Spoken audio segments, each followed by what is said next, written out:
Hello YouTube，大家好啊！今日咧，我嚟同大家開箱呢一個咧 Winley 75呢一個機械鍵盤啊。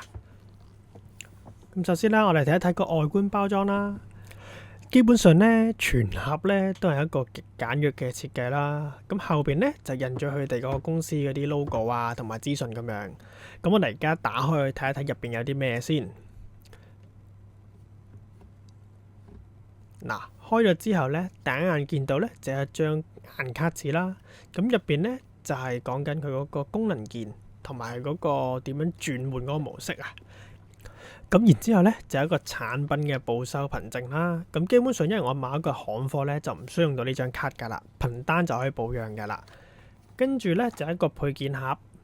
咁望一望入邊有啲咩先。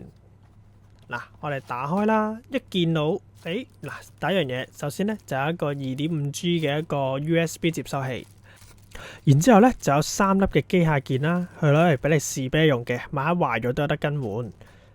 跟住咧就係一個鍵帽，可以掹鍵帽用嘅。另外就有一條 USB 嘅 Type C 線啦，咁就俾部機連有線同埋叉電用嘅。咁你可以望到個頭係 Type C 頭，不過就條線就有啲簡陋咁樣嘅，係啦，同埋都唔係一啲高質嘅線啦。有需要嘅朋友可以自己換咗佢啦。好，咁喺鍵盤嘅下方呢，就應該係有份說明書嘅，俾大家望一望。咁啊，說明書入邊嘅內容呢，我哋就唔多睇啦。咁啊，大概啦，就係講佢有啲咩功能啊，點樣轉鍵啊咁樣嘅。好，嚟到呢一個鍵盤嘅本體啦，有塊透明膠啦，保護住嗰個鍵盤啦，亦都係一個防塵用嘅。咁跟住我哋而家拆開呢個膠袋，睇一睇入邊先。咁我今次買嘅呢一個 Winley 75鍵盤呢，我係買咗粉紅色嘅。咁因為佢標準版嘅黑色同埋白色呢都冇貨，咁我見佢唯一有 color 嘅顏色呢，粉紅色呢都比較上靚嘅，咁我就揀咗呢隻色。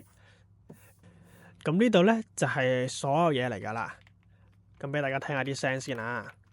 咁小弟呢，買嗰個呢，就係一個鋪版嚟嘅，咁如果機械族呢，就係雪頂可族。有需要嘅朋友呢，可以暫停睇睇個機械鍵盤嘅規格。咁今日嘅開箱呢，就嚟到呢度啦，拜拜。